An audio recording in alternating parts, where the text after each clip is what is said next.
Tonight I speak not only as a commander, but as a witness to a simple truth. When a people refuses to surrender hope, ingenuity becomes a weapon as decisive as steel. What unfolded against an S-300 air defense base, described in some reports as attacked by a vast swarm, is testimony to that truth. This is not a boast about numbers. This is a story about courage, craft, and consequence.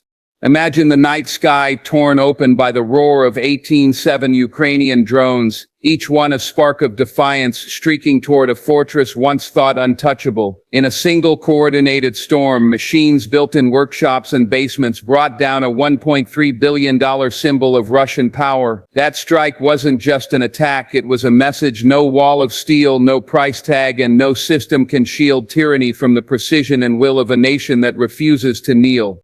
Innovation in warfare often looks less like a single grand invention and more like 1,000 small improvements stitched together by people who refuse to accept the status quo. That is what happened here. Inexpensive, commercially available components were combined with military discipline and clever tactics to produce an effect that far outstrips their cost. Tiny airframes, off-the-shelf motors, 3D printed parts, and consumer autopilots became instruments of strategic consequence when operators adapted them for long-range strikes, precision impact, and coordinated assault. The essence of asymmetric success is the cost-exchange ratio, the ability to impose disproportionate cost on a far more expensive system. An S-300 battery, hardened and costly, can be degraded or denied by dozens, then hundreds of cheap drones, when you can replace or reconfigure a drone for tens or hundreds of dollars, while the defender must invest millions to replace radar arrays or launchers. The arithmetic itself becomes a weapon. But cheap hardware alone would not win the day. The decisive factor was integration, intelligence, targeting, electronic warfare, and logistics working together in a tight loop. Reconnaissance drones and human intelligence, mapped routines and vulnerabilities, signal intercepts, and open-source imagery refined, timing and approach vectors. Electronic countermeasures and low observable flight profiles reduced the effectiveness of air defense alerts, enabling greater surprise. Operators rehearsed timing to the minute and sequenced approaches to overwhelm detection and engagement windows. Where a defender could track and kill one target at a time, a coordinated swarm forces choice and creates saturation. Radars light up, missiles are expended, and the attacker achieves effect simply by outpacing the defender's ability to respond. Training and discipline converted improvisation into reproducible operations. Teams practiced launch discipline, contingency planning, and rapid rearming. Maintenance cycles were shortened and standardized so that operators could sortie many drones in a single night. Commanders learned to think in terms of systems rather than single platforms. How many assets, what mix of reconnaissance and strike, how to time electronic suppression, and how to exploit weather and terrain. Small units gained autonomy to adapt in real time, guided by clear intent from higher command. The decentralized execution preserved tempo and made the effort resilient to local setbacks. Logistics quietly underpinned the visible drama. Spare parts management, battery cycling, spare propellers, secure communication nodes mattered as much as the initial plan. Supply lines for components and the ability to manufacture or repair locally shortened the learning curve and made sustainment possible. Local workshops and volunteer networks turned creative ideas into functioning kits. That industrial nimbleness, the ability to iterate designs, test them, and field improvements within days, is what turns novelty into operational advantage. Tactics evolved through rapid feedback. Each mission provided data: what signatures betrayed approach, which altitudes triggered skimming radars, how decoys affected missile launches. Analysts turned these lessons into new flight profiles, alternate navigation cues, and multi-axis approaches. Swarms were not random, they were choreographed to exploit known gaps. Some drones acted as seekers, some as decoys. Some carried high explosive shaped charges for penetrative effect, and others delivered precise modular warheads. This modularity allowed teams to tailor packages to target type radars, missiles, fuel depots, or command nodes, increasing the chance that a strike would produce meaningful degradation. Finally, the psychological effects amplified physical damage. Seeing a large coordinated drone attack, undermines confidence in defensive systems once thought invulnerable. It forces an adversary to change posture, to divert resources into hardening, camouflage, or dispersal, that in turn creates new targets, stretched supply chains, exposed maintenance crews, and dispersed infrastructure that becomes harder to protect. Innovation thus creates cascading effects across the enemy's force structure. In sum, this strike was not the triumph of a single technology, but the product of systems thinking, rapid iteration, and disciplined execution. Low cost, high adaptability, integrated intelligence, and agile logistics combined to make a modern, asymmetric operation that materially altered the balance around a high-value air defense site.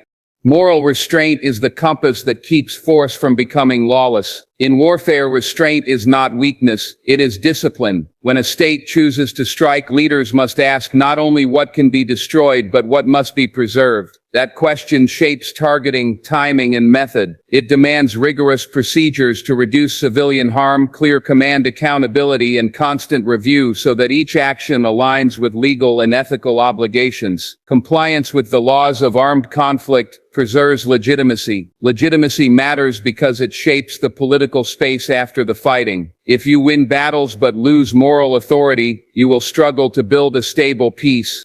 Protecting civilians requires foresight and tools. Planners must map the human terrain as carefully as they map military targets. They should know where non-combatants live, where essential services run, and where cultural and medical facilities stand. That knowledge should constrain choices. If an objective can be accomplished with fewer civilian risks by changing the hour, the munition, or the approach, commanders must prefer that option. Precision matters not only technically but ethically. Choosing weapons and delivery methods that limit blast radius and fragmentation reduces unintended suffering. Equally important are operational pauses and confirmation steps. Multiple source verification of a target, assessment of collateral impact, and a last-minute abort authority when risks spike. These are not bureaucratic hurdles, they are safeguards that save lives.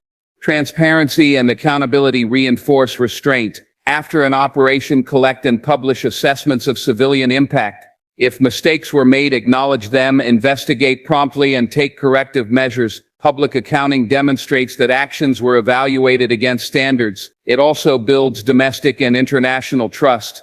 Trust in military institutions is fragile. Showing you take civilian harm seriously sustains public support for difficult decisions. Moreover, accountability deters negligent behavior. Operators who know their actions will be reviewed are likelier to adhere to rules and procedures. Training is the bridge between policy and practice. Soldiers, drone operators, intelligence analysts, and commanders must be drilled in the ethical implications of their work. Training should combine legal instruction with realistic scenarios that force participants to weigh trade-offs under time pressure. Teach them how to identify dual-use facilities, how to interpret ambiguous intelligence, and how to escalate concerns through the chain of command. Empowerment matters. Give people the authority to delay or abort strikes if civilian risk is unacceptable. That cultural norm to prioritize life when possible must be reinforced from the top down.